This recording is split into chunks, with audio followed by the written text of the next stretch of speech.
क्या आपने कभी सोचा कि मंदिर अक्सर किसी पहाड़ी पर, नदी किनारे, समुद्र किनारे या फिर एकांत में ही क्यों होते हैं? क्या इनके पीछे भी कोई वैज्ञानिक रहस्य है? यदि जानना चाहते हैं तो बने रहिए हमारे YouTube चैनल और Facebook पेज धर्म, विज्ञान और समाज के साथ।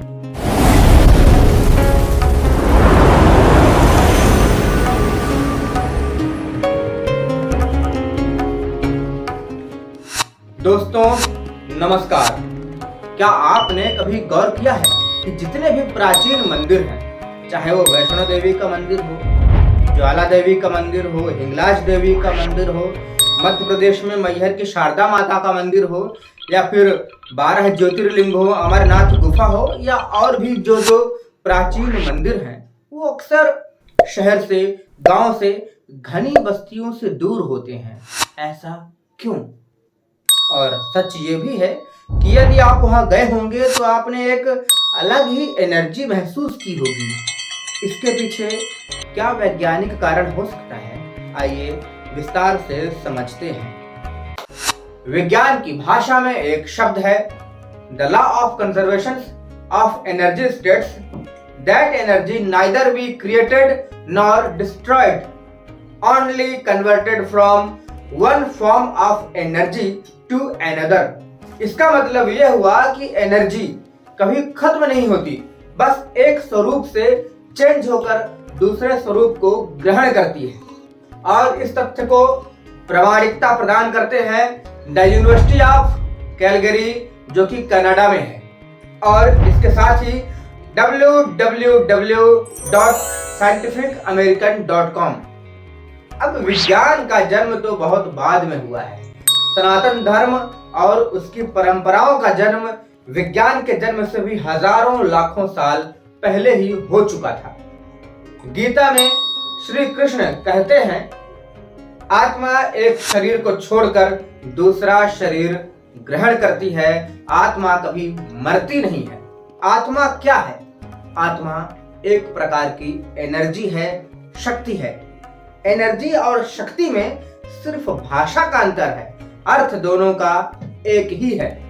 आत्मा शरीर बदलती है, यानी कि एक शक्ति दूसरे स्वरूप में परिवर्तित होती है, जो कि विज्ञान में कहा गया है energy only converted from one form to another. दोनों का अर्थ एक ही हुआ, लेकिन हमें ऐसे बेवकूफ बनाया जाता है कि अगर कोई बात संस्कृत में कही गई है तो वो पाखंड हो जाता है, और वही बात इंग्लिश में कह दी जाए तो वो विज्ञान हो जाता है।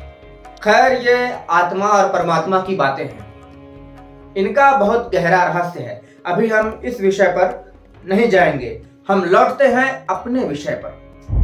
जितने भी मंदिर हैं, उन मंदिरों में जिस देवता की मूर्ति है, वो जब मानव रूप में रहे होंगे या कोई उनका अनुयायी वहां पहुंचा होगा, एकांत में बैठकर उसने तपस्या की होगी, साधना की होगी, ध्यान लगाया होगा।